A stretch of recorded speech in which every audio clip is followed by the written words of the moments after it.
Do you really want to keep living in this old house? My son was trying to convince me to sell the home I inherited from my husband, but as soon as he had to move out, I went to dig up the flower bed in the backyard, and I couldn't believe what I was seeing. But let's go back to the beginning. Let's go back to that moment when everything started to fall apart.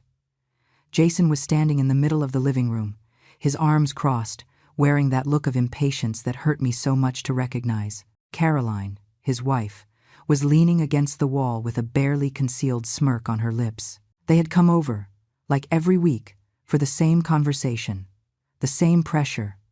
"Mom, you have to be realistic." Jason paced from one side of the room to the other, as if he were giving a lecture. "This property isn't worth anything anymore. The neighborhood is going downhill, the house is falling apart, and you're here all alone. It's dangerous and absurd." My hands shook slightly as I held the cup of tea that was growing cold between my fingers.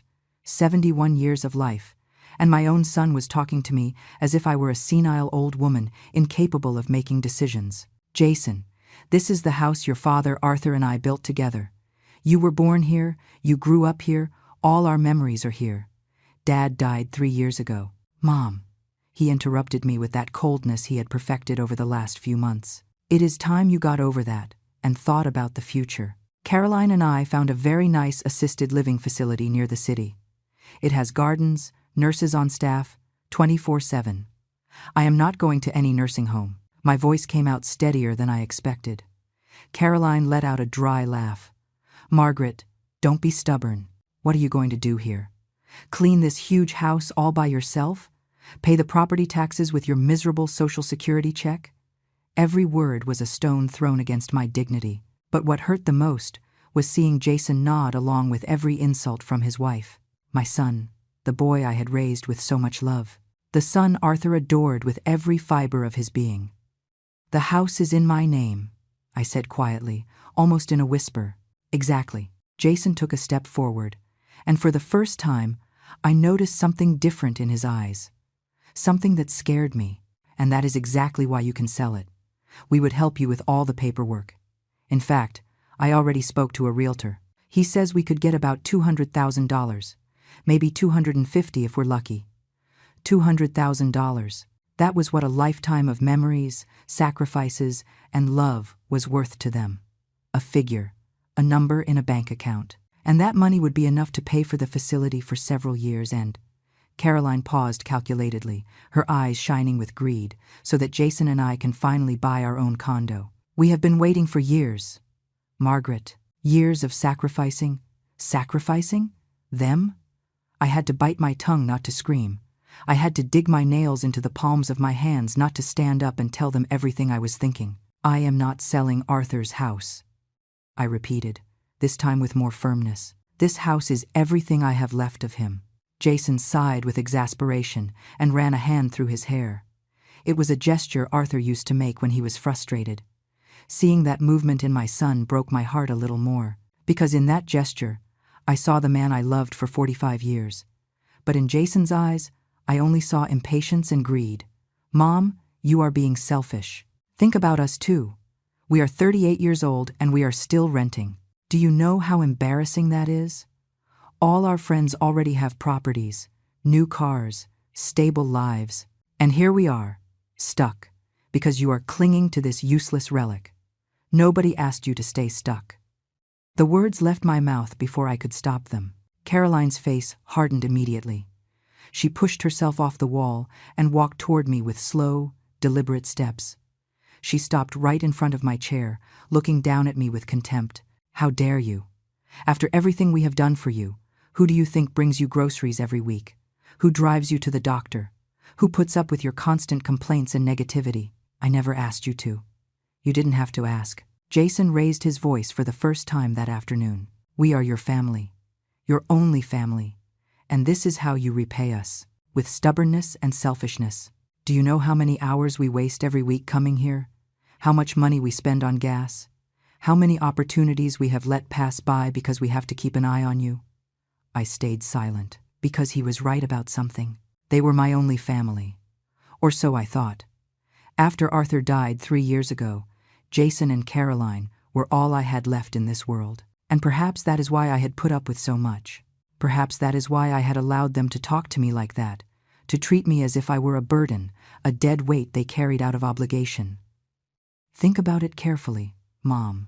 Jason softened his tone slightly, as if he were making a superhuman effort to be patient with me.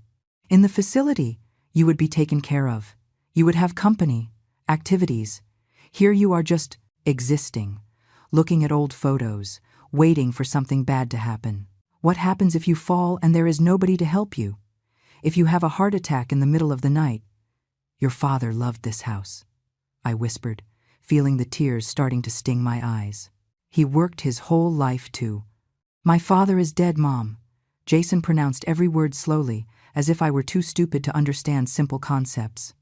And the dead do not need houses, the living do. We do. Caroline walked over and put a hand on Jason's shoulder, a gesture of marital solidarity that left me even more isolated. It was the two of them against me. It had always been like that since they got married 10 years ago. Margaret, we just want what is best for everyone. For you, for us, for the future of this family. Can't you see that? Can't you understand that this is the most sensible thing to do? What I saw was very different. I saw the greed in Caroline's eyes. I saw Jason's impatience. I saw how they looked at me, not as a mother, not as a person with feelings and rights, but as an obstacle between them and the money they craved so much. I need time to think, I said finally, lowering my gaze toward my cup of cold tea.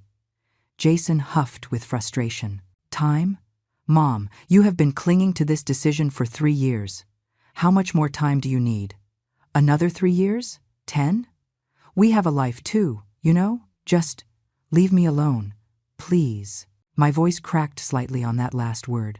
There was a tense and heavy silence that filled the entire living room. I could feel their eyes fixed on me, judging me, pressuring me, evaluating every gesture of mine as if it were evidence of my mental incapacity. Finally, I heard Jason's footsteps heading toward the door. Heavy steps, full of contained frustration. Fine. Think about it. But we don't have all the time in the world. Mom, the realtor can only hold the offer for 2 more weeks. After that, who knows how much we could get, or if we will get anything at all. Old properties like this lose value every day. Caroline followed him, but before leaving she turned toward me with that cold smile I had come to hate so much. 2 weeks. Margaret, think hard, because afterwards, don't come crying when you are alone and sick with no one to help you. We have limits too. The door closed with a dry thud that echoed through the entire empty house. I remained seated in that chair, with the cold cup between my trembling hands, feeling the tears finally rolling down my cheeks. How had it come to this? How had my son, the boy I had carried in my arms, whom I had comforted in his nightmares, whom I had applauded for every achievement, turned into this stranger who treated me like garbage? I stood up slowly and walked toward the window. From there, I could see the backyard, the garden Arthur had tended with so much love, the flower bed where he used to plant roses every spring. Everything was overgrown now, covered in weeds and oblivion. But I knew something Jason didn't know, something Caroline would never imagine.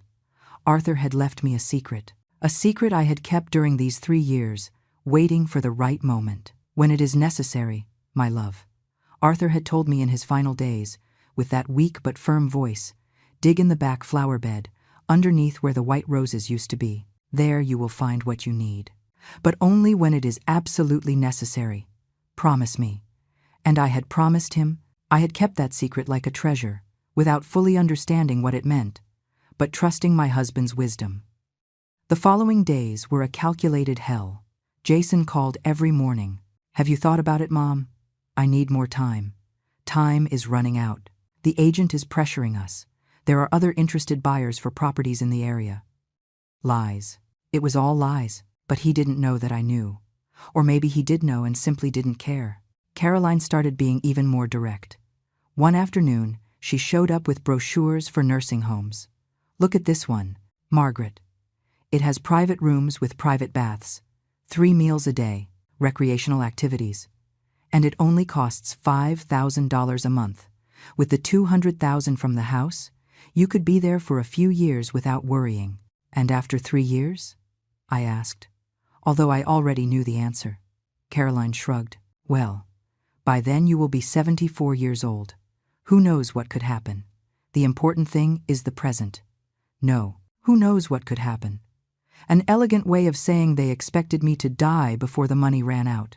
A cruel way of saying they didn't plan to take care of me ever. Besides, Caroline continued, leafing through the brochures with feigned interest, we would be close by. We could visit you on Sundays. Well, when we don't have other commitments, it would be perfect for everyone. Visiting me on Sundays. As if I were a pet in a shelter. As if 71 years of life were reduced to Sunday visits conditioned on their availability. A week after that first conversation, Jason arrived with papers. Legal documents he had prepared without my consent. I just need you to sign here. Mom, it is a temporary power of attorney. You authorize me to handle the sale in your name. That way you don't have to worry about any of the process. I will take care of everything. I looked at the papers without touching them, as if they were poison. A power of attorney. It is normal in these cases. You are getting older. These procedures are complicated, stressful. Let me help you. Trust me. I am your son. I am your son. Those words that once would have melted my heart now sounded hollow, manipulative. One more tool in his arsenal of psychological pressure. I am not signing anything. Jason's face hardened. He slammed the papers down on the table. You know what, Mom? I am tired. Tired of your stubbornness. Tired of wasting my time coming here every week. Tired of being the perfect son who worries about his mother when clearly you don't appreciate anything I do. Jason, I never said that. You don't have to say it. It shows. It shows in every rejection, in every excuse, in every time you look at me as if I were the bad guy in this story. You know what? Maybe I should leave you here alone. Let you figure it out yourself. Let's see how long you last without my help. He left, slamming the door so hard it made the window frames shake. And for the first time in a long time, I felt something different besides pain. I felt rage. Pure, burning rage.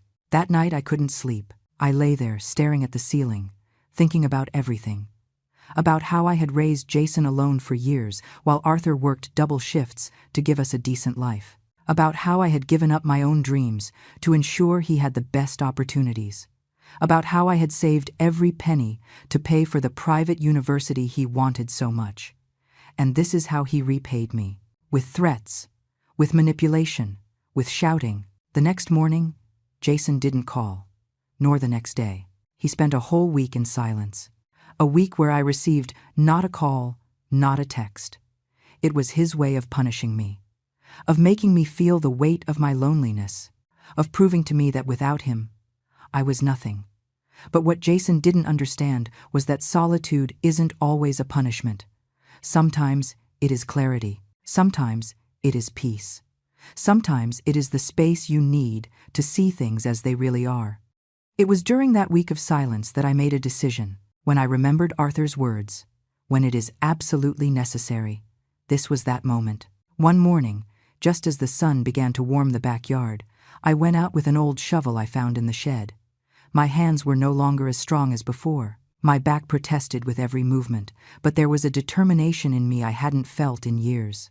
I walked toward the back flower bed, toward where the white roses Arthur planted every year used to be. The place was covered in weeds now, forgotten, like so many other things in my life. I knelt on the damp earth, and I began to dig. At first, there was nothing, just dirt, small stones, dry roots. My arms began to ache, sweat ran down my forehead.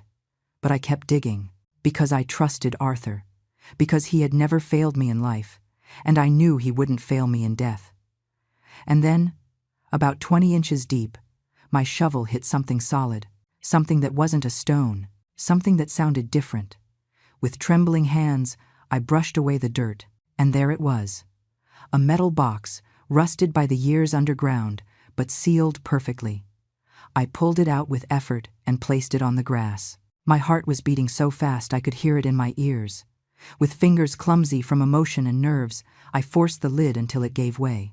And what I saw inside took my breath away. Stacks of bills. Hundreds of $100 bills, perfectly preserved in sealed plastic bags. But that wasn't all. There were documents, deeds, certificates, and a letter with my name written in Arthur's unmistakable handwriting. With shaking hands, I opened the envelope. Tears began to fall before I finished reading the first line. My beloved Margaret, if you are reading this, it means you have needed me, and it means that likely our son did not turn out to be the man we hoped to raise. The tears fell onto the paper, slightly blurring the ink, but I continued reading with a broken heart. For years I saved in secret. My love, every extra job, every additional hour, every sacrifice I made wasn't just to give you a comfortable life. It was to protect you. Because I always had a fear deep in my heart. A fear that Jason, our son, might not value everything we did for him. I stopped for a moment, wiping my tears with the back of my dirt-stained hand. Here is $50,000 in cash. It is all I could save without anyone knowing. But that isn't the most important thing. Margaret, the documents you will find in this box are your true protection. The deed to the house is in your name, but there is a clause that no one knows except me and the lawyer. A clause that prevents the property from being sold or transferred without the approval of a specific witness. That witness is Gregory Miller. His card is in this box. I searched through the documents with trembling hands until I found a professional card. Gregory Miller, attorney at law, specialist in family law and estate planning. Gregory has very clear instructions. My love, he knows everything. He knows about Jason. He knows about our fears. And he has additional documents that may be useful to you if things get difficult. Go see him. Trust him, as I trusted him for years. The letter continued, but I had to stop because the sobs were choking me. Arthur had known. Somehow, my husband had seen something in Jason that I had refused to accept, and he had protected me from the grave. You will also find the deeds to 2 small properties I bought years ago as an investment. They are in a neighborhood that is now under development. They are worth much more than what I paid for them. They are yours, Margaret. Completely yours. Jason does not know of their existence and has no right over them. I searched frantically through the papers until I found the deeds. 2 small condos in the north side of the city. I recognized the address. It was an area that in recent years had appreciated enormously in value. And now comes the hardest part, my love. The part that hurt me the most to keep secret all these years. Jason is not our biological son. The world stopped turning. I read that sentence 1, 2, 3 times, unable to process it. We adopted him when he was 6 months old. You couldn't have children. The doctors were clear, and that devastated us both. But when we saw that baby at the orphanage, when you held him in your arms for the first time, I knew he was our son, not by blood, but by love. Tears were falling uncontrollably now. I remembered that day. I remembered perfectly how I had felt holding Jason for the first time, as if my life finally made sense. I never told you because it didn't matter. To me, Jason was my son in every sense. But I kept the adoption papers in case one day this was necessary. If Jason is trying to take the house from you, if he is being cruel to you, these documents can make him understand that he has no automatic right to anything, that everything he has was due to our love and generosity, not by legal obligation of blood. I found the sealed folder with the adoption documents. Everything was there. Official certificates, signatures, seals. It was real. Jason wasn't our biological son. Don't use this to hurt him, my love. Use it only to protect yourself. Because you gave him the life he has. You gave him love when no one else would. And if he cannot value that, then he needs to learn a lesson. But do it with love. Always with love. The letter ended with the words Arthur always said to me before sleeping. I love you beyond this life and any other that may exist. Protect yourself, my Margaret, because you also deserve to be happy. With all my heart, Arthur. I sat on the grass, surrounded by dirt and papers, crying like I hadn't cried since my husband's funeral. But these tears were different. They weren't just of sadness. They were of gratitude, of rage, of confusion, of determination. Arthur had left me the tools. Now it was up to me to use them. I packed everything carefully back into the metal box and took it to my bedroom. I hid it in the back of my closet, behind the old blankets that no one checked. Then I showered, changed my clothes, and took Gregory Miller's card. It was time to take control of my own life. Gregory Miller's office was downtown, in an old but well-maintained building. I walked up the stairs slowly, my legs protesting with every step. The receptionist welcomed me with a kind smile. "I am here to see Mr. Miller. My name is Margaret Rosales." The receptionist's expression changed immediately. Recognition, almost as if she had been waiting for me. "Of course, Mrs. Rosales. Mr. Miller has been expecting your visit. Let me let him know." Expecting my visit? For 3 years? A minute later, a man of about 60, with perfectly combed gray hair and an impeccable suit, came out of his office. His eyes moistened slightly upon seeing me. "Mrs. Rosales. Finally. Please, come in." He led me to his office, a warm space full of books and diplomas on the walls. He offered me a seat and sat opposite me, hands clasped on the desk. Arthur was my best friend. He began without preamble. We studied together, grew up together, were best men at our weddings, and he made me promise I would take care of you if anything happened to him. He made me promise I would wait for you to come when you were ready. "I found the box," I said simply. Gregory nodded. "Then it means things with Jason have gotten difficult. He wants me to sell the house. He pressures me every day. He treats me as if I were a burden, as if I had no right to decide about my own life." Gregory sighed deeply and opened a drawer in his desk. He took out a thick folder with my name written on the label. "Arthur left me very specific instructions. This folder contains everything you need to protect yourself legally. First, the deed to your house has a special clause. Jason cannot force a sale. He cannot initiate any legal process to take the property from you. And if he tries, he will face charges for coercion." I felt like a huge weight was lifted from my shoulders. Second, the 2 additional properties Arthur bought are generating rent. We have been managing them these 3 years. The tenants pay on time. That means you have an additional income of approximately $3,000 a month that Jason is completely unaware of. $3,000 a month. I couldn't believe it. Exactly. Arthur was very smart with his investments. Those properties are now worth approximately $300,000 each.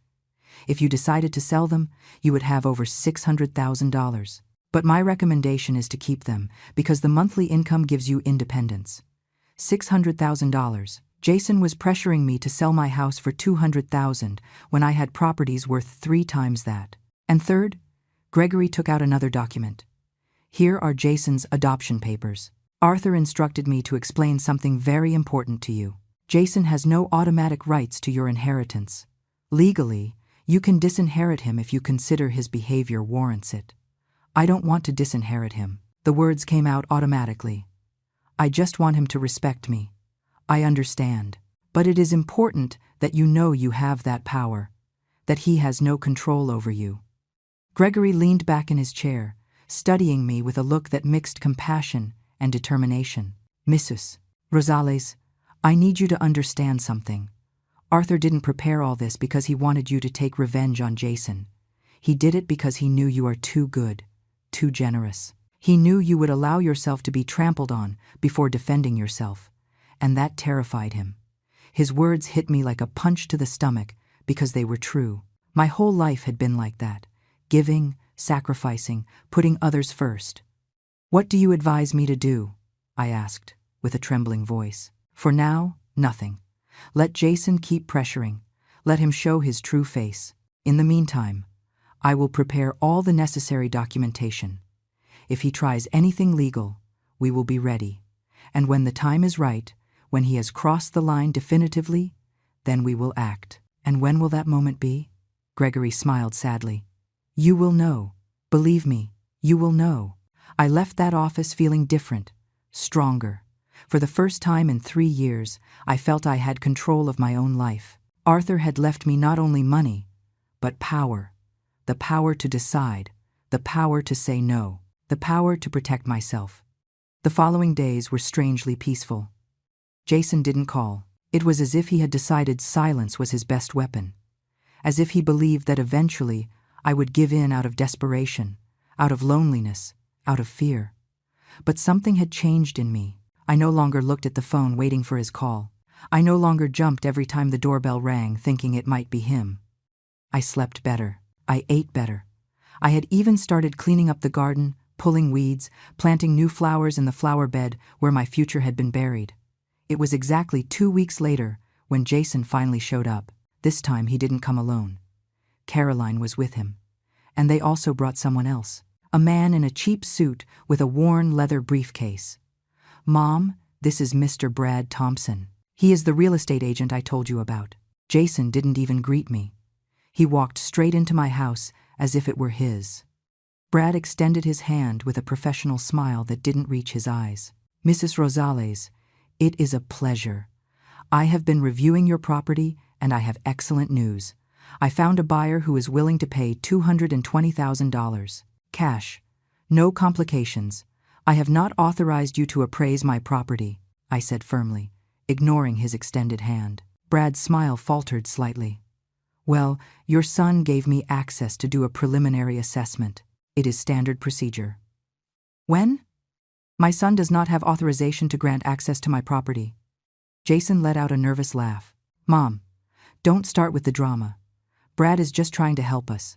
The offer is good, better than we expected. Honestly, I am not selling." There was a tense silence.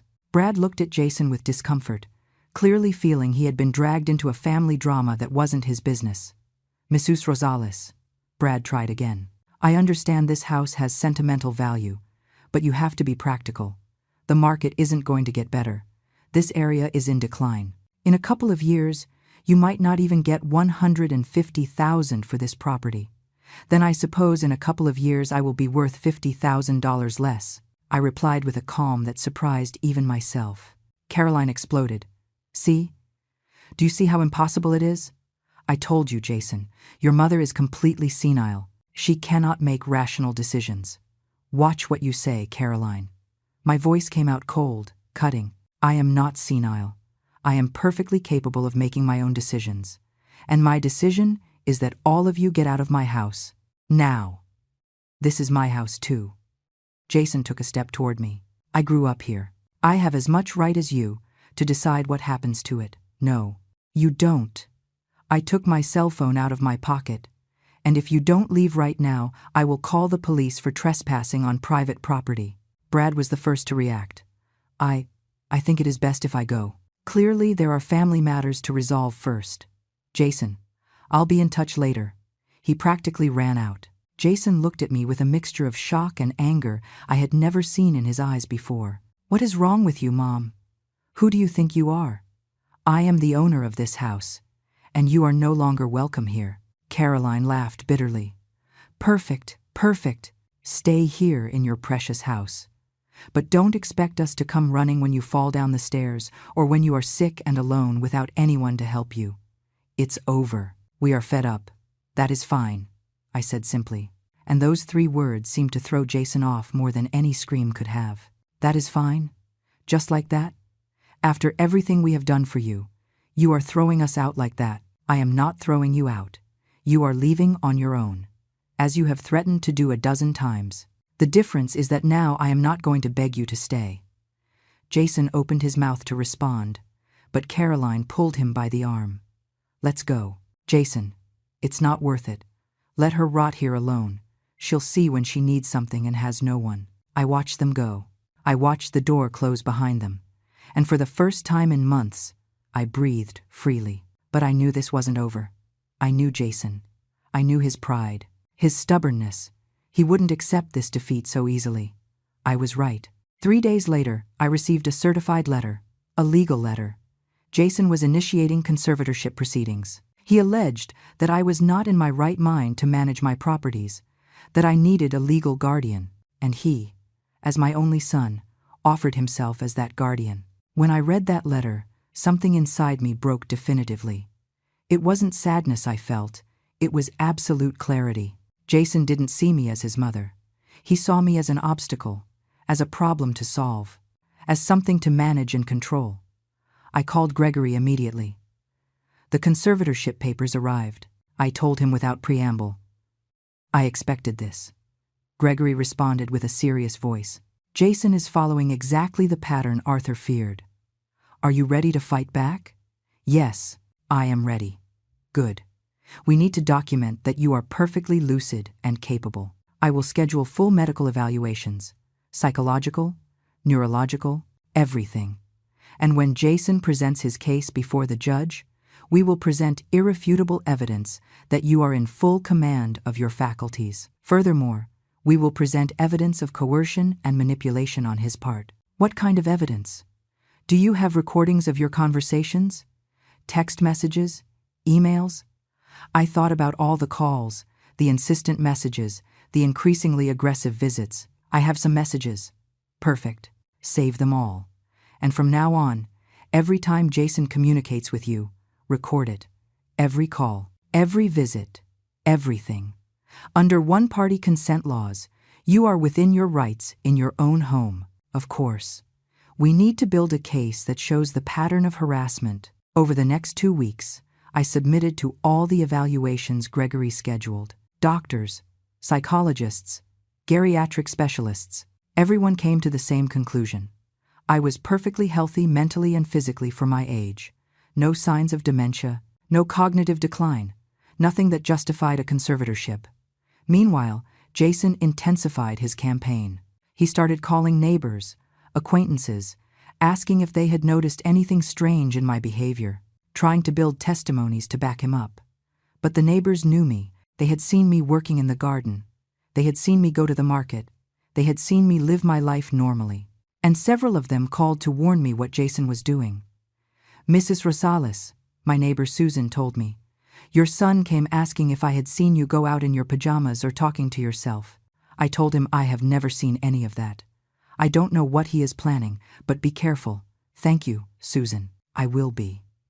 The day of the hearing arrived faster than I expected. I dressed in my best clothes, a simple but elegant dress Arthur had bought me years ago. I did my hair carefully.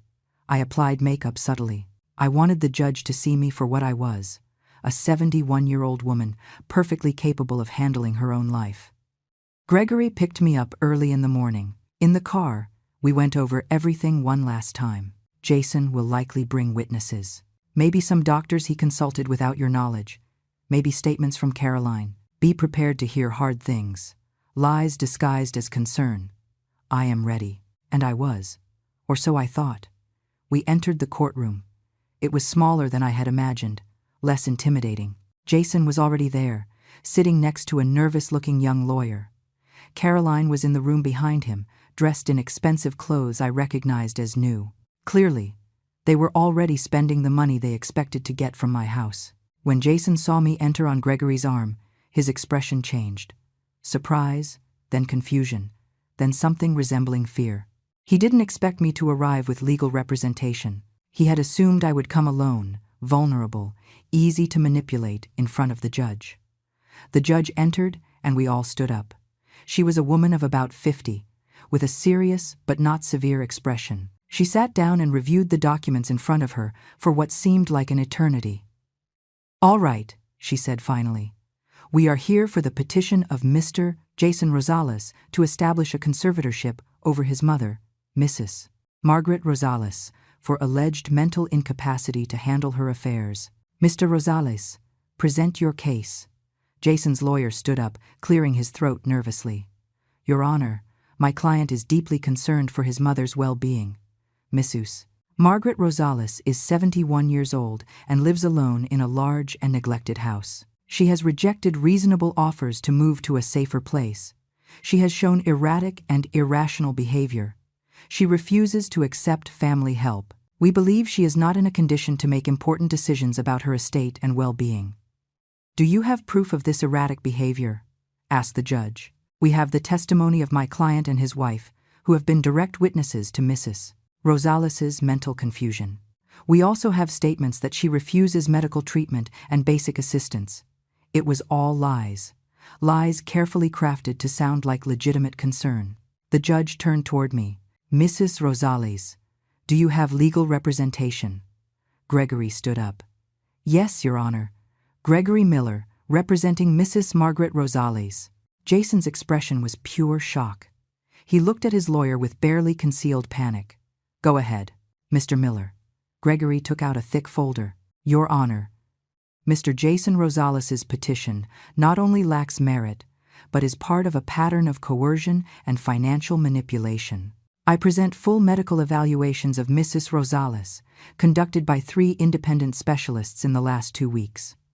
All conclude that she is in full command of her mental faculties. He passed the documents to the judge, who began to review them attentively. Furthermore, Gregory continued, I have evidence that Mr. Jason Rosales has been pressuring his mother to sell her property against her will. I have recordings of conversations, text messages, and neighbor testimonies confirming a pattern of harassment. Recordings. Jason's lawyer stood up. Your Honor, those recordings might be inadmissible. They were made with full knowledge and consent of Mrs. Rosales in her own home, interrupted Gregory. They are completely legal. Do you wish to hear them? The judge nodded. Gregory connected a small audio player. And then, Jason's voice filled the room. Mom, you are being selfish. You have to sell. This house isn't worth anything, and you here alone are a burden to everyone. Caroline's voice followed. What retirement are you talking about? You don't even have a decent pension. You should be grateful Jason still bothers to visit you. There was more. Fragments of conversations where Jason threatened to abandon me, where Caroline insulted me openly, where both pressured me, manipulated me, treated me like trash. I watched Jason's face turn paler and paler. I watched Caroline sink into her seat, trying to become invisible. When the recordings ended, the silence in the room was absolute. Your Honor, Gregory continued with a firm voice, this isn't a son concerned about his mother. This is an attempt at fraud and misappropriation. Mr. Jason Rosales is not looking to protect his mother. He is looking to control her assets. That isn't true. Jason finally found his voice, standing up abruptly. I only want what is best for her. She is alone. She is old. She needs care. Mr. Rosales, sit down. The judge's voice was sharp. Jason obeyed, but I could see his hands shaking. The judge looked directly at me. Mrs. Rosales, do you wish to say something? I stood up slowly. All eyes were on me. I took a deep breath. Your Honor, I loved Jason from the moment I held him in my arms for the first time. It didn't matter that he wasn't of my blood. He was my son. I raised him, fed him, sacrificed my dreams for him. I paid for the best education we could afford. I gave him everything I had. I saw Jason look down, but somewhere along the way, Jason stopped seeing me as his mother. He started seeing me as a source of money, as a problem to solve.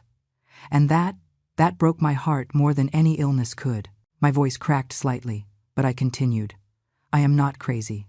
I am not senile. I am just a woman refusing to be stripped of the only thing she has left of her late husband. And if that makes me guilty, then guilty as charged. The judge nodded slowly and went back to reviewing the documents in front of her. I have reviewed the medical evaluations. I have listened to the recordings. I have seen the evidence presented by both parties. She paused. The petition for conservatorship is denied. Mrs. Margaret Rosales is clearly in full command of her mental faculties and has every right to make her own decisions regarding her estate. I felt my legs almost give way with relief. Furthermore, continued the judge with a severe tone, the recordings presented show a troubling pattern of family coercion. Mr. Jason Rosales, be warned that any further attempt to pressure, threaten, or manipulate your mother could result in criminal charges. Is that clear? Yes, Your Honor. Jason could barely whisper the words. Case closed. The strike of the gavel resonated in the room like final thunder. I had won. I had protected my house, my dignity, my right to live my own life. We left the court and Gregory hugged me with tears in his eyes. Arthur would be so proud of you. Thank you, Gregory, for everything. I looked back and saw Jason leaving with Caroline. She was scolding him in a low voice, clearly furious. He walked with slumped shoulders, defeated. Part of me wanted to go over. Part of me was still that mother who wanted to comfort her son. But another part, the part Arthur had tried to strengthen with his actions, stopped me. Jason needed to learn this lesson, and I needed to protect myself. That night, I slept better than I had slept in years. The house no longer felt like a prison. It felt like what it had always been, my home. But I knew Jason wouldn't give up so easily. I knew my son. I knew his pride, and I knew his inability to accept defeat. 2 weeks of absolute silence passed. 2 weeks in which I received not a call, not a message, not a visit. It was as if Jason had disappeared from my life completely, and although part of me felt relieved, another part couldn't help but worry. After all, he was still my son. But then, one afternoon while watering the plants in the garden, I heard familiar voices in the street. I peeked through the fence and saw Jason and Caroline talking to Susan, my neighbor. "We just want you to know we are worried about her," Jason was saying with a voice loaded with fake concern. "We know sometimes she can seem normal, but she has episodes. She forgets things, gets confused with dates, leaves the stove on, lies, all lies. In fact," Caroline continued, "we had to go to court because she didn't understand she needs help. Unfortunately, the judge didn't see what we see every day." Susan looked at me and our eyes met. She had been my neighbor for 15 years. She knew the truth. I saw her expression harden. "I see Mrs. Rosales every day," Susan responded firmly. "And I have never noticed anything you are saying. In fact, I see her more lucid and active than many people in their 50s. Jason forced a smile. Sure. We just wanted you to be aware. In case you notice anything strange, you can call us." When they left, Susan came directly to knock on my door. "Margaret, they are going house to house. They are trying to discredit you with all the neighbors. They say you are mentally ill and can't take care of yourself." Rage invaded me like a hot wave. It wasn't enough for them to have lost in court. Now they wanted to destroy my reputation in the neighborhood where I had lived all my life. "Thank you for telling me, Susan. Don't worry. Everyone here knows you. Nobody is going to believe them." But the damage was already done. Over the next few days, I noticed some neighbors looking at me differently, with pity, with doubt. Jason had planted seeds of mistrust, and although many didn't believe him, some did. I called Gregory immediately. "They are slandering me. Jason and Caroline are going to all my neighbors, making up that I am crazy. That is defamation. We can sue him for damages. But, Margaret, I need to ask you something. How far are you willing to go? Because this can escalate. It can become very public and very ugly." I thought about Arthur, about his letter, about how he had foreseen all this, about how he had left me the tools not only to defend myself, but to teach Jason a lesson he clearly needed to learn. As far as necessary, he crossed the line. "It is no longer just about the house. It is about my dignity." Good. Then we are going to fight back. But we will do it smartly. Gregory had a plan. First, he sent legal letters to Jason and Caroline, warning them to cease the defamation immediately or face a lawsuit. Second, he scheduled a meeting with the closest neighbors to present all the medical documentation, proving my mental clarity. But there was something else Gregory suggested, something that made me nervous, but I knew was necessary. "Margaret, we need to show Jason that you are not the helpless victim he thinks. We need him to see that you have resources, power, and the capacity to destroy him legally if he continues. It is time to reveal the additional properties. Are you sure?" "Completely. He thinks you are desperate, that you only have this old house and a miserable pension. When he sees you have over $500,000 in properties and income he knew nothing about, he will understand he played against the wrong person." So Gregory organized what he called a show of force. He scheduled an appointment with Jason in his office, under the pretext of discussing a family settlement that could avoid further legal problems. Jason arrived with Caroline, both with expressions of false humility. Clearly, they thought I had given in, that I was looking to make peace. When they entered the office and saw me sitting next to Gregory with a folder of documents in front of me, their confidence faltered slightly. "Thank you for coming," Gregory began with a professional tone. "Mrs. Rosales wanted to speak with you regarding her financial situation." "Look, Mom," Jason rushed to speak. "If it is about the house, we can forget everything. We don't need to sell it if you don't want to. We just want you to be okay." "Lies. Always lies," I said with a calm voice. "I want to show you something." I opened the folder and took out the deeds to the 2 properties Arthur had bought. I placed them on the desk in front of him. "What is this?" he asked with confusion. "Properties. 2 condos on the north side. Your father bought them years ago as an investment." Currently, they are worth approximately $400,000, and they generate $3,000 a month in rent. I saw the color drain from Jason's face, how his hands shook slightly as he took the documents to review them. That isn't possible. Dad never. You never. Your father was very smart, and I, contrary to what you think, am not a poor, desperate old woman who needs to sell her house to survive. I took out the bank statements. The $50,000 in cash Arthur had left, plus the accumulated rental income over 3 years. In total, there was over $80,000 in accounts Jason knew nothing about. Additionally, continued Gregory, Mrs. Rosales has pensions and benefits that give her financial stability. She does not need your help. She never needed it. Caroline was the first to react, her voice coming out shrill and full of barely contained rage. And why did you never tell us anything? Why did you make us think you were broke? Because you never asked, I responded simply. You just assumed. You assumed I was poor, that I was vulnerable, that I was easy to manipulate. Jason dropped the papers onto the desk. His expression was a mix of shock, shame, and anger. All this time you made us believe. I didn't make you believe anything. You created your own narrative. A narrative where I was the helpless mother who needed to be saved, or rather, who needed to be stripped of her assets for her own good. This is a betrayal. Caroline practically spat the words.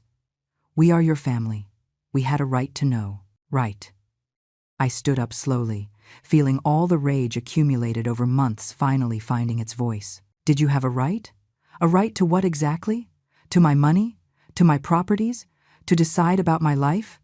We are your only family, shouted Jason, also standing up. And you treated me like trash. You insulted me, threatened me, tried to have me declared incompetent to steal my house. And now you talk about family rights. The silence that followed was dense and charged with tension. Gregory intervened with a professional voice.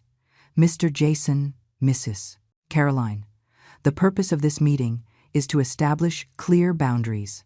Mrs. Margaret does not need your financial help, nor your supervision. If you wish to maintain any kind of relationship with her, it will be on her terms, not yours. And if we don't accept those terms... Caroline's voice sounded defiant. Then Gregory pulled out another document.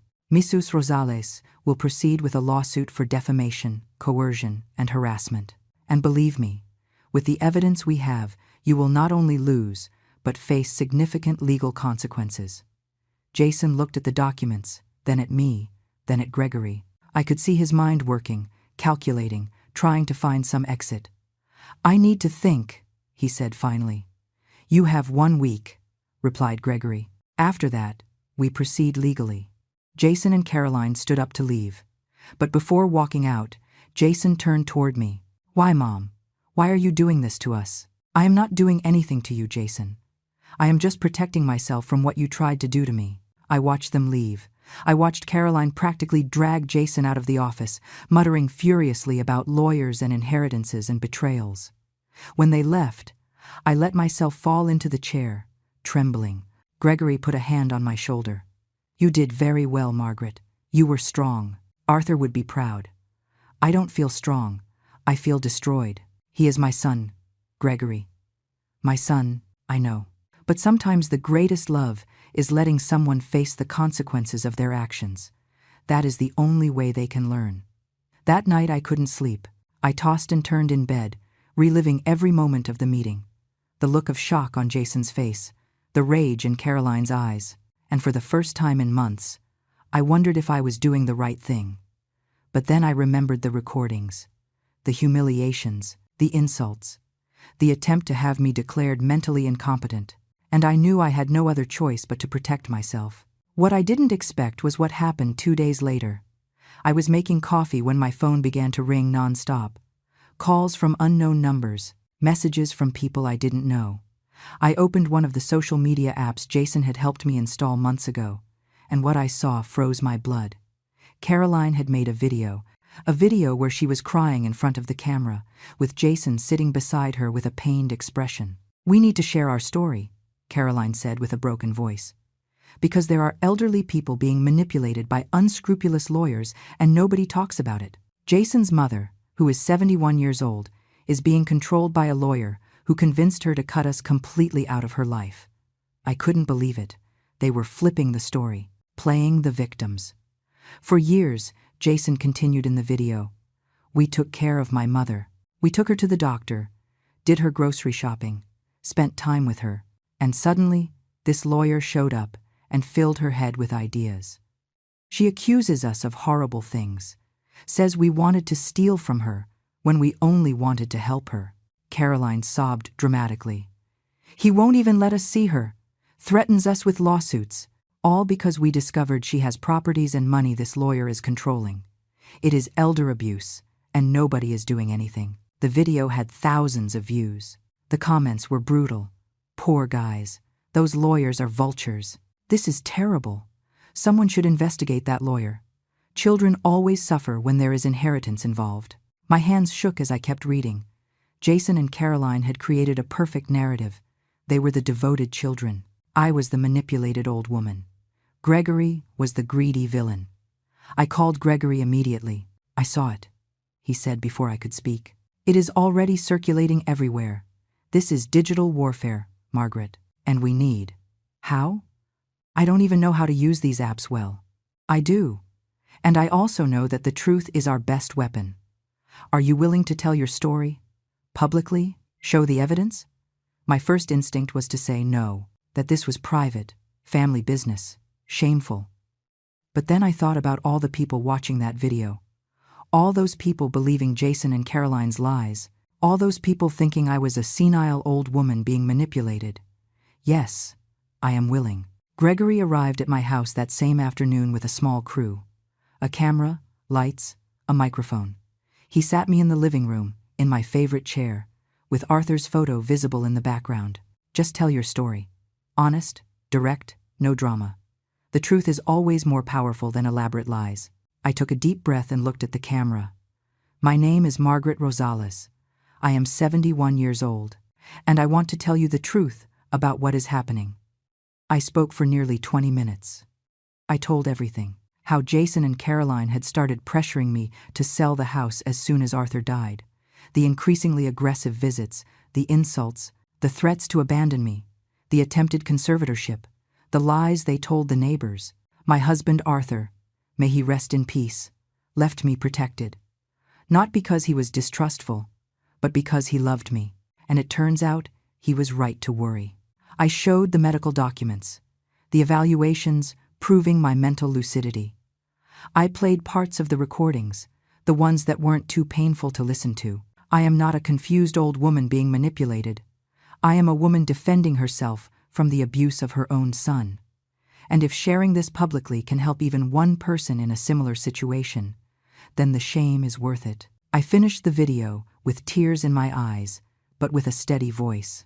Jason, if you are watching this, I want you to know that I still love you. I will always love you, but I am not going to allow you to destroy me. Not anymore. Gregory uploaded the video that same night, and what happened next was something I never imagined. In less than 2 hours, the video had more views than Jason and Caroline's. Comments began to arrive by the hundreds, by the thousands. This lady is a warrior. What a disgraceful son. He should be ashamed. My mother went through something similar. Thank you for raising your voice.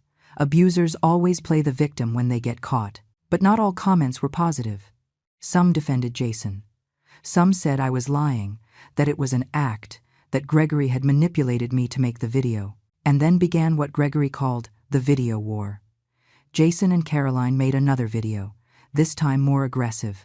They showed old photos of when Jason was a child, of happy family moments, trying to prove he had always been a good son.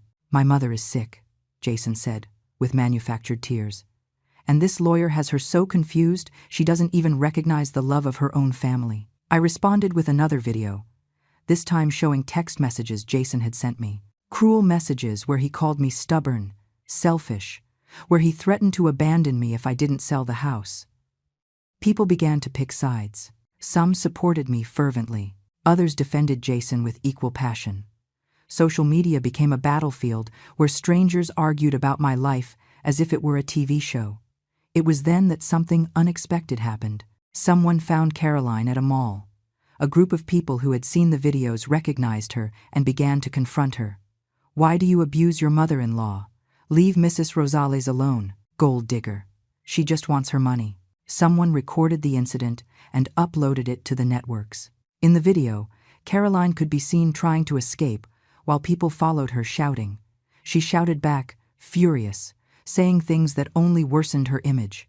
"You guys don't know anything. That old woman has more money than she needs and we have nothing. It is unfair." That single sentence destroyed whatever credibility they had left. Because it made it clear it wasn't about my well-being. It was about the money. It had always been about the money. Caroline's video went viral for completely opposite reasons than she would have wanted. People tore her apart in the comments. They called her greedy, abusive, manipulative. Jason tried to do damage control with another video, but it was already too late. Public opinion had turned completely against them. Gregory called me that night. "Margaret, this has gotten out of control. There are reporters wanting to interview you. There are news pages sharing the story. This is bigger than we anticipated.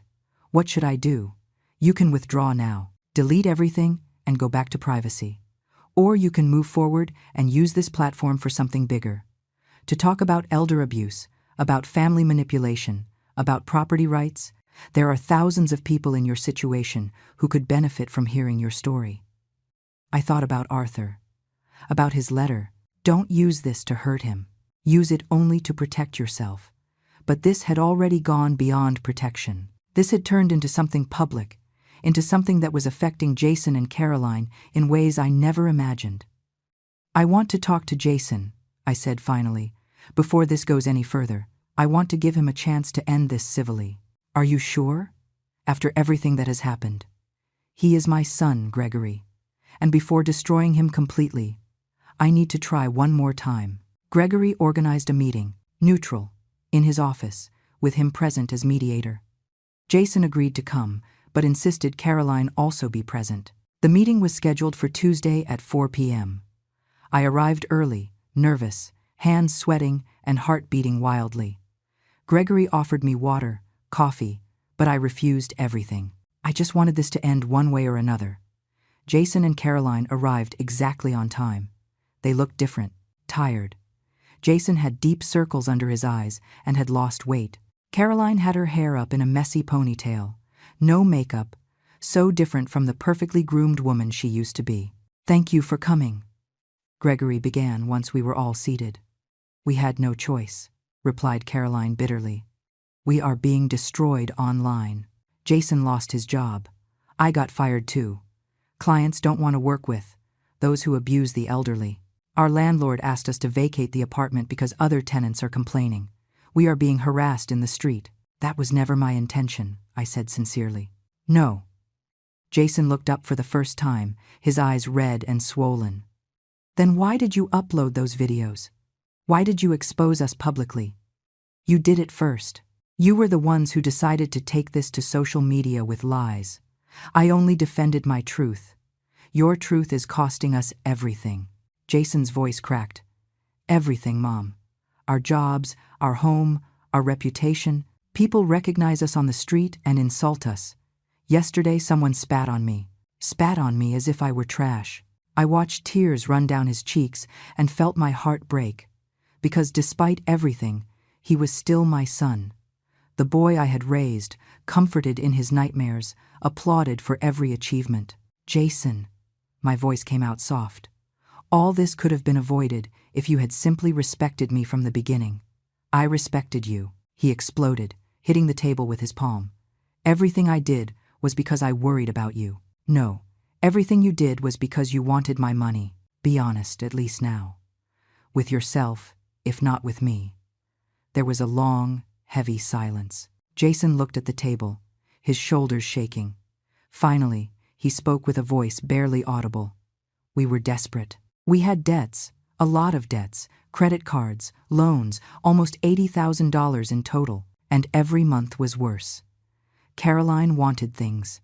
I wanted to give her those things, and simply, we drowned." Caroline looked at him with anger. "Don't blame me. You also wanted the new car, the expensive vacations, because you wouldn't stop comparing us to your friends. with their successful husbands and their houses and their perfect lives. I watched them fight amongst themselves and understood something I should have seen a long time ago. They weren't bad people by nature. They were weak people who had made bad decisions. And instead of facing the consequences, they had decided I was the easy solution. Enough, I interrupted. You are both adults. You both made decisions, and you both decided I was the answer to your problems instead of working on yourselves. You are our mother, Jason said with desperation. Parents are supposed to help their children. Helping is not the same as being exploited. Helping is voluntary. It comes from love. What you tried was robbery disguised as filial concern. Gregory intervened. Mrs. Margaret asked me to organize this meeting because, despite everything, she wants to give you a chance. One last chance to resolve this without further damage. But she needs to hear the truth, the whole truth. And she needs real apologies, not justifications. Jason looked directly at me for the first time in the entire meeting. I saw something in his eyes I hadn't seen in months, something resembling real shame. I am sorry, Mom. His voice broke completely. You are right. It wasn't out of concern. It was for the money. I saw that house and thought it was the solution. I thought you didn't need it, that you were clinging to the past for no reason. And I convinced Caroline it was the right thing. We convinced each other we were helping you, when in reality we were using you. It was the first time he admitted the truth without excuses, without justifications. And when I discovered you had more money than I thought, I felt betrayed, as if you had been lying to me. But the truth is, it was never my money. I never had a right to know. And I acted like a spoiled child when I didn't get what I wanted. Tears were running freely down his face now. Caroline was also crying silently beside him. The conservatorship attempt was my idea, continued Jason. I thought if a judge declared you couldn't make decisions, I could control everything. Sell the house, access the money, pay off our debts. It was calculated. It was cruel. And it was unforgivable. I felt my own tears begin to fall. The videos on social media were my last desperate attempt to regain some control, to play the victim when clearly I was the aggressor. And when everything blew up in our face, when we lost everything, I finally understood what I had done to you. The pain I caused you. He stood up and knelt in front of me, something that surprised me completely. Mom, I know I don't deserve your forgiveness. I know what I did is unforgivable, but I need you to know I am sorry. I am sorry more than words can express, not for the consequences we face, but for the damage I caused you, because you gave me everything and I repaid you with betrayal. I looked at him kneeling there, this 38-year-old man who had been my baby, my boy, my son, and I felt something break inside me. It wasn't forgiveness yet, but it was the beginning of something, a crack in the armor of pain I had built around my heart. Stand up, Jason. He obeyed, wiping his tears with the back of his hand. Your father loved you deeply. You knew that. Jason nodded, unable to speak. When we adopted you, when I held you in my arms for the first time, I told Arthur you were perfect, that you were exactly what we had been waiting for, and he cried with happiness. Your father, that strong and stoic man, cried because we were finally a family. Mom. But Arthur was also practical, wise, and at some point, he saw something. A weakness in you, a tendency to take shortcuts, to look for easy solutions, and he worried about what would happen when he was no longer around to guide you. I took Arthur's letter out of the bag I had brought, the letter I had read dozens of times in recent weeks. That is why he did all this. Not because he didn't trust you, but because he knew you. He knew your weaknesses as only a father can know them, and he protected me because he knew I wouldn't have the strength to do it alone. I handed him the letter. Read it. Jason took the letter with shaking hands. Caroline leaned in to read over his shoulder. I watched their expressions change as they read Arthur's words. Shock, pain, shame, understanding. When they finished, Jason let the letter drop onto the table and covered his face with his hands, sobbing openly. He knew, Dad knew I would do this. And still he loved me. Still he worked to protect you from me. Your father loved you until his last breath. But he also loved me. And he understood that sometimes love is not enough to change people. Sometimes people have to face consequences to learn. Gregory spoke softly. Jason, Caroline, Mrs. Margaret is willing to drop the pending lawsuits. She is willing to publish a video asking people to stop harassing you. But there are conditions. Whatever it is, said Jason immediately. First, you must both seek professional help, individual and couples therapy. You need to work on your real problems instead of looking for external solutions. Both nodded. Second, you must make a public video admitting the truth. No excuses, no justifications, a real apology. Jason hesitated only a second before nodding again. And third, I continued, I need space. No daily calls. No constant visits. When I am ready, if I am ever ready, I will contact you. But for now, I need to heal.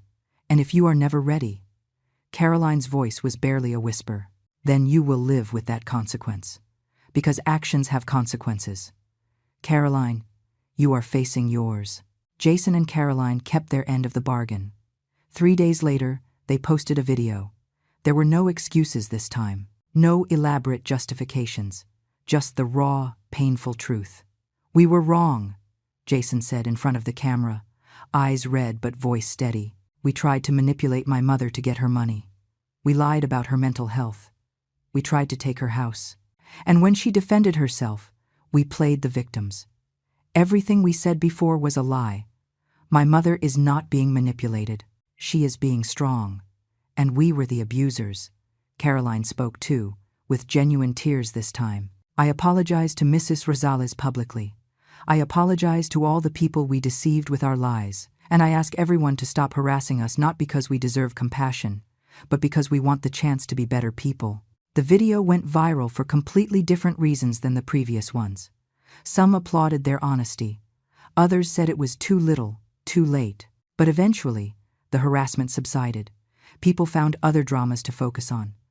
I also posted a final video. I want to thank everyone who supported me during this difficult time.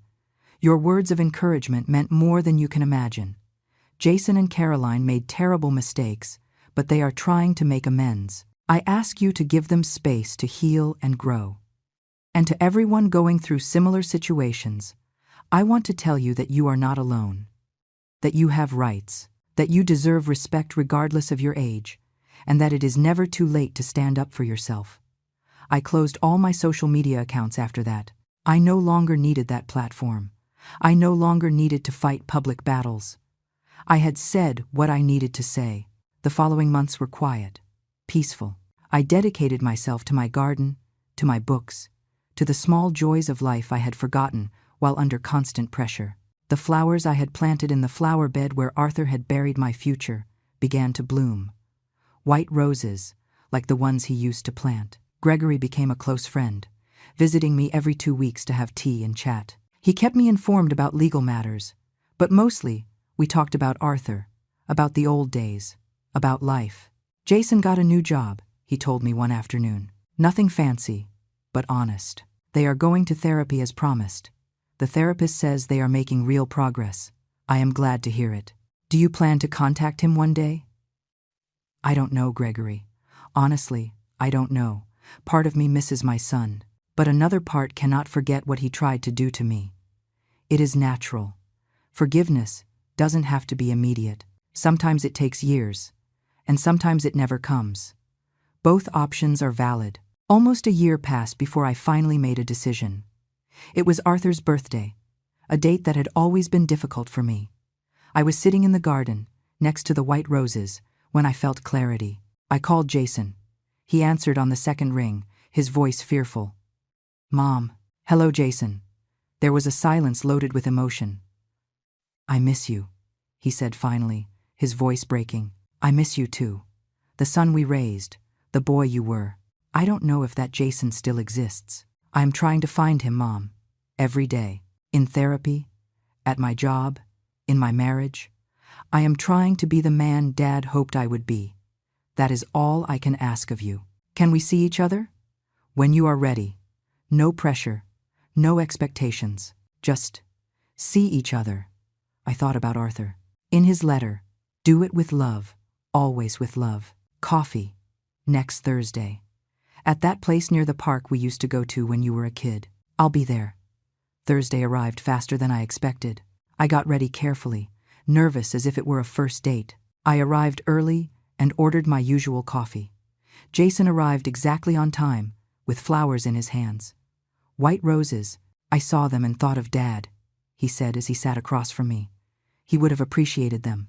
We talked for 2 hours. It wasn't easy. There were awkward moments, heavy silences, emotions on the surface. But there was also connection, little glimpses of the son I remembered, the boy I had loved with all my heart. I don't expect you to forgive me, Jason said as we got ready to leave. I just hope someday you can trust me again, even a little bit. Forgiveness isn't asked for, Jason. It is earned, little by little, day by day, with consistent actions, not with words. I know, and I am going to earn it. I promise you. I don't know if our relationship will ever be what it was. Probably not. Too much damage was done. Too many words were said. But maybe we can build something new, something more honest, more balanced, healthier. I sold one of the properties Arthur had left me. Not because I needed to, but because I wanted to travel. I wanted to see the world I had put off for years while raising Jason, while caring for Arthur in his illness, while surviving grief. I visited places I had only seen in photographs. I made friends in senior travel groups. I discovered parts of myself I had forgotten existed. And every night, wherever I was, I whispered the day's experiences to Arthur. Jason and Caroline divorced eventually. It turned out that without the constant financial pressure and without the common goal of getting my money, they didn't have much else keeping them together. Jason took it with surprising maturity. It was for the best, he told me when he told me. We were toxic together. We pushed each other to be the worst versions of ourselves. He met someone new a couple of years later. A woman named Danielle, an elementary school teacher, down to earth and with no interest in my money. In fact, when Jason finally introduced her to me, she told me something I will never forget. Mrs. Rosales. Jason told me everything. What he did, what he tried to do. And I want you to know that if I ever see signs of that behavior again, I will call you myself to warn you, because nobody deserves to be treated like that, especially by their own family. It was in that moment that I began to believe Jason really had changed. Now I am 75. Jason is 42. We have a cautious but genuine relationship. We see each other once a month for coffee or lunch. He never asks me about my money, about my properties, about my will, and I appreciate that respect more than words can express. Did I forgive him completely? That is something I still struggle with. There are days I see the boy he was and my heart melts. There are days I remember his cruel words and feel resentment. But I am learning that forgiveness isn't a switch that turns on or off. It is a process, continuous, complicated, personal. Arthur was right about everything, about protecting me, about preparing me, about loving me enough to see beyond his own death. And although I miss my husband every day, I feel his presence in every decision I take, in every boundary I establish, in every moment I choose to respect myself. My house, the house Jason tried to take from me, remains my home. But I no longer see it as a prison of memories.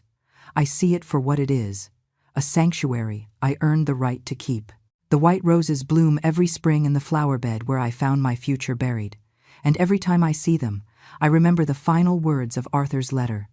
I do not regret adopting him. I only regret not understanding sooner that kindness should never be practiced at the cost of self-destruction. Those words became my mantra, my reminder that loving someone doesn't mean allowing them to destroy you. That being good doesn't mean being weak. That establishing boundaries isn't cruelty, it is survival. And if my story can help even one person understand that, to defend themselves, to value themselves, then every tear, every battle, every painful moment was worth it. Because in the end, this was never about the house. It was never about the money. It was about dignity, about respect, about the right of a woman to live her final years in peace, without being stripped bare by those who are supposed to love her. And that right, finally, I reclaimed.